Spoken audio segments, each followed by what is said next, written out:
2026 तो आधा बर्बाद कर दिया, लेकिन ये कुछ चीज़ें शुरू कर दो ताकि 2027 में रिग्रेट ना हो। Number 1 is a daily sunbath. Sunbath के लिए कुछ ज़्यादा करना नहीं है, बस रोज़ थोड़ी देर धूप में बैठना है। धूप में बैठने से पहले मेक श्योर कि तुम अपनी जगह का उस टाइम पे यूवी इंडेक्स चेक कर लो।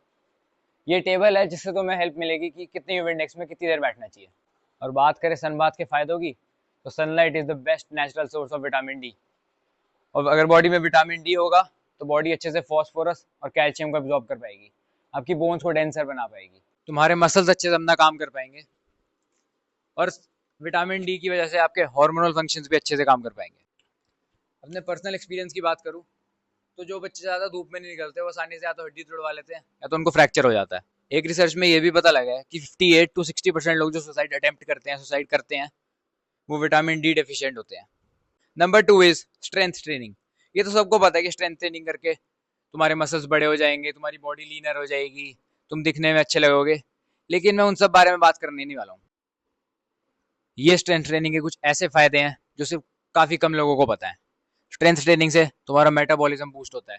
स्ट्रेंथ ट्रेनिंग से तुम्हारी मेंटल हेल्थ बेटर होती है। स्ट्रेंथ ट्रेनिंग से तुम एज बेटर करते हो। स्ट्रेंथ ट्रेनिंग से तुम्हारा ब्लड शुगर कंट्रोल में रहता है। स्ट्रेंथ ट्रेनिंग से तुम्हारी बोन्स और डेंस होती हैं।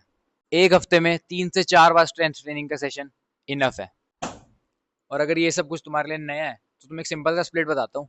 पहले दिन करना है तुमने पुश, जिसमें आता है तुम्हारे चेस्ट, शोल्डर और ट्राइसेप। दूसरे दिन करना है तुमने पुल, जिसमें आता है तुम्हारा बैक और बाइसेप्स।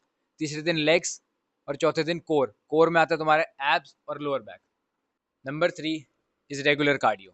अब कार्डियो का मतलब काफ़ी लोगों को लगता है कि पसीना आना चाहिए या पार्क में वॉक कर ली, 10,000 स्टेप्स कंप्लीट कर लिए, लेकिन नहीं, ये प्रॉपर कार्डियो नहीं है।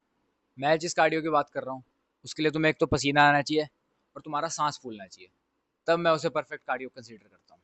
और बात रही कार्डियो के फ़ायदों की, तो ऑफ कोर्स तुम्हारी एंड्योरेंस को इंक्रीज़ करेगा, तुम्हारी लंग्स की एफिशिएंसी बढ़ाएगा, और तुम्हारे सबसे इंपॉर्टेंट मसल हार्ट को ट्रेन करेगा। और अगर तुम पोस्ट वर्कआउट में थोड़ा लाइट कार्डियो करते हो तो उससे तुम्हारी मसल सोरनेस भी कम हो जाएगी। सबसे बेस्ट और सबसे कम टाइम कंज्यूमिंग कार्डियो है sprints.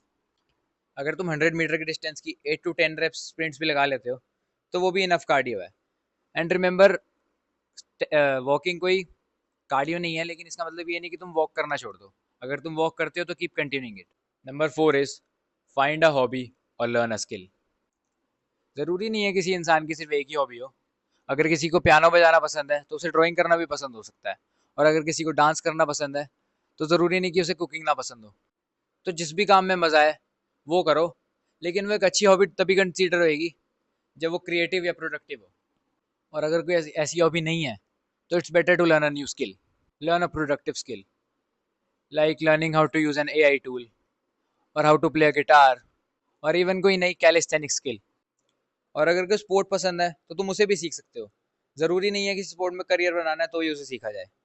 You can also play a sport if you can enjoy playing it. तो इस पॉइंट से मेरा मेन मोटिव यही था कि तुम्हारी कोई ऐसी हॉबी होनी चाहिए जिसको तुम डूम स्क्रोलिंग से रिप्लेस कर सको। Number 5 is your diet. अगर तुम अपनी डाइट में इन्वेस्ट नहीं कर सकते तो ये वीडियो देख के अपना टाइम मत वेस्ट करो, जाओ और अपने आप को फाइनेंशियली बेटर करो। मैं ये नहीं कहता कि मैं बहुत अमीर हूँ, मैं भी एक मिडिल क्लास फैमिली से बिलोंग करता हूँ, और इसीलिए मैं कंटेंट बना रहा हूँ ताकि मैं भी कुछ अर्न कर सकूँ। और अगर तुम इन्वेस्ट कर सकते हो तो अगला पॉइंट तुम्हारे लिए। हमारे देश में मोर देन 70% लोग प्रोटीन में डिफिशियंट हैं। हर एवरेज व्यक्ति को अपने बॉडी वेट के हिसाब से पर केजी का 1 ग्राम प्रोटीन खाना चाहिए। ये कोई परफेक्ट स्टडी नहीं है, ये बस एक सिंपल सा प्रोटीन खाने का वो है कि एक एवरेज इंसान को मिनिमम मिनिमम, अगर वो 50 किलो का है तो 50 ग्राम प्रोटीन तो खाना ही खाना चाहिए। और 2026 में भी अगर कोई ऐसा सोचता है कि प्रोटीन तो सिर्फ जिम जाने वाले लोगों के लिए है, उससे तो बात करना ही बेकार है। प्रोटीन के साथ साथ खाने में एक अच्छा फैट का सोर्स भी होना चाहिए जिससे तुम्हारी हार्मोनल हेल्थ बैलेंस्ड रहे। कुछ अच्छे फैट सोर्सेज हैं एवोकाडोज, नट्स, सीड्स और ऑलिव ऑयल। ये तो हो गए मैक्रोन्यूट्रिएंट्स।